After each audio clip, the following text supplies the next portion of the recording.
Hello. Hello. Hello? Hi, is this Barb? Yes, it is. Are you the Barb Hackenberg that lives in Michigan who in 1983 ordered a bunch of He-Man toys and sent in a bunch of proofs of purchases to get a free one? Yes. Has anybody contacted you about that? Oh, well, probably a year ago or so. Oh, really? Yeah. Well, I did that deal and there were only like 10,000 of those produced. And Uh-huh. it was a big mystery to our generation because Mattel even lost track of what it was, how that toy came about, and it was never in stores in a package. And we collectors, we masters of the universe, aficionados, are Right. we always look for the packaging, the figures in the packaging, Yeah. and it was seriously a mystery for 3 decades or more as to what that figure was, where it came from, if it was a bootleg or if it actually came from Mattel. And a lot of people thought that they had the Mandela effect going on during that time period. And it just ended during COVID when this fellow who worked at Mattel went through all their archives and found your letter. Uh-huh. And I didn't know if somebody had contacted you and let you know about that or not. But Yes. so, how Yeah. many sons did you have? Oh, I had three sons, but um, it was my oldest one and his cousin that we had collected up the stuff for, Well, that we had gotten them for. I had all of them, every single one of them, and I remembered playing with that one with the brown hair. And later in life, I always thought, wow, did that not even get manufactured? How did I end up with that? But because of your letter, everybody there's YouTube videos being made by people, and they're becoming viral um, about the fact that you had sent that into Mattel, and Uh-huh. I just think it's a very interesting story. There's a web page that's dedicated to it. It's called battleramblog.com.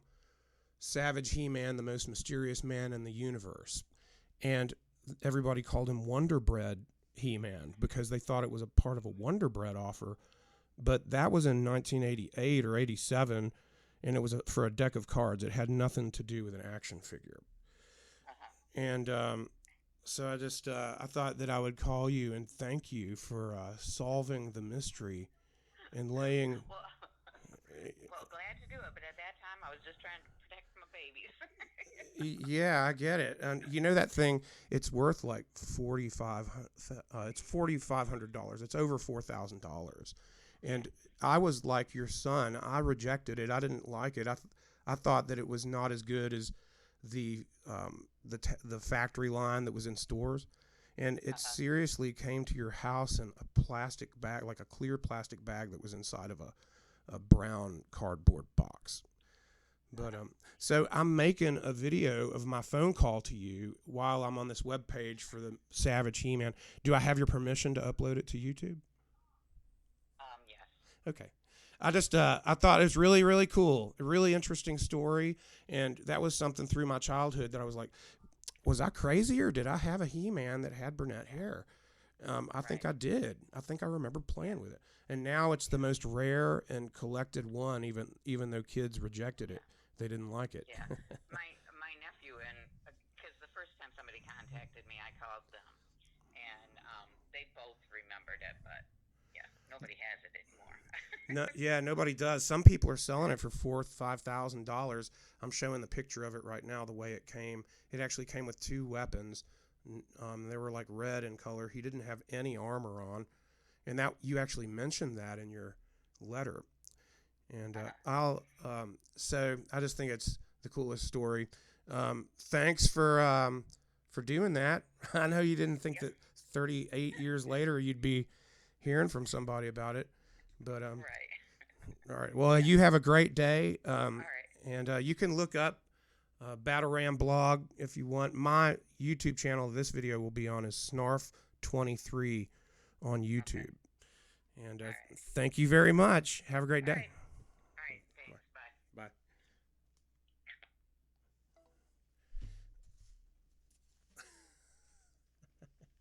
That's awesome. That's so awesome. And everybody thought it might be a Conan version of He-Man or whatever, but yeah, this guy's like, if it's in really good condition, if it if the hair is not worn to the point where you can't see brown hair, it's worth over $4,000. And it was never in a package in a store. Never. It was only a 3-for-1 offer. If you bought 3 and you sent in those 3 proof for purchases to Mattel, they would send you this toy. And it did not have packaging. It came in a clear plastic bag in a cardboard box. So that's why it's worth so much. It was never sold in stores, and it's very rare.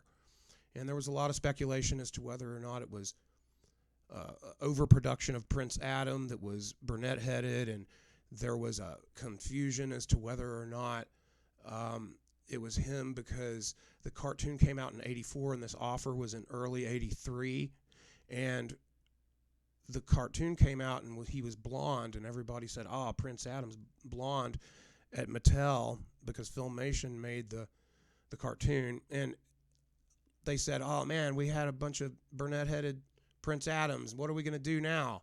So they had to get rid of him. And then there's another theory that it was a communication between Mattel and Universal, who produced the Conan movie in 1983, and that they had made a verbal agreement to do that toy line, and they produced all these, and then the movie came out, and the Mattel people watched the movie and said, man, there's way too much gore and sex in this movie, so we don't want to use it for a children's toy line. So they rejected that, and then they ended up having all these extra ones laying around, and they had to come up with something to do with them. And then there is a third theory, and that's the one that has been completely debunked, and the Conan theory is not true either. So the third theory was that it was a Wonderbread offer, and it was not a Wonderbread offer. The Wonderbread offer was for a deck of cards, and it was later on, like 4 or 5 years later. So the most probable theory out of all those is the Prince Adam theory, where they mistakenly made him have brown hair, and then in the cartoon he was blonde a year later, and they had not released his figure yet. And they said, oh man, we made a bunch of brown-haired figures. So this I remember playing with as a kid. I remember not liking it as much as the other ones, so I just kind of tossed it to the side. It was you literally had to cut up the packaging for other Master of the Universe figures to get the proof of purchase, which devalued those. But, the kids, they just wanted to get them out of the package and play with them anyway. So, all this affected the other figures in that if you were a collector, you were cutting them up. You were cutting the packaging up, and it was devaluing a lot of the line, a lot of the toy line, the actual characters. A lot of the toy line in '83 got, hacked up. And there is some speculation that they ended the offer for the buy 3, get 1 free because of the fact that she had sent in that letter. So, you can see her letter on this webpage. It's battleramblog.com.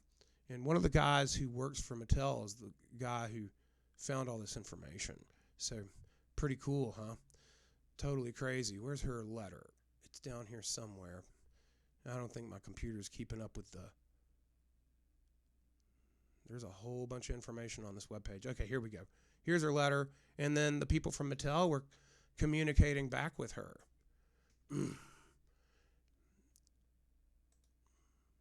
Pretty interesting. All right. So, I guess that's it. I have no idea where my Savage He-Man, Wonderbread He-Man ended up. I have pretty much all of them other than him. I'm missing a couple of them. Multibot and the Sorceress. But other than that, I pretty much have all of them. And I really wish I still had that Savage He-Man. You can get the 2003 Wondar, which is Wundar, which is a play off of Wonderbread.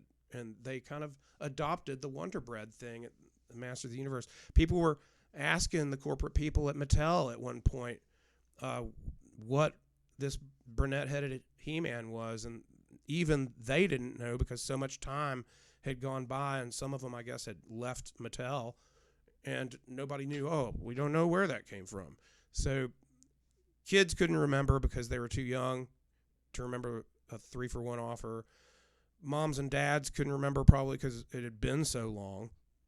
And then Mattel people didn't remember because they turned over. If it wasn't for YouTube and Google and the internet and people's curiosity that are, Masters of the Universe enthusiasts, then they would never have discovered this. So anyway, I thought I'd make this video and give Barb a thank. And I think she liked it. So, all right, y'all have a good day. Bye.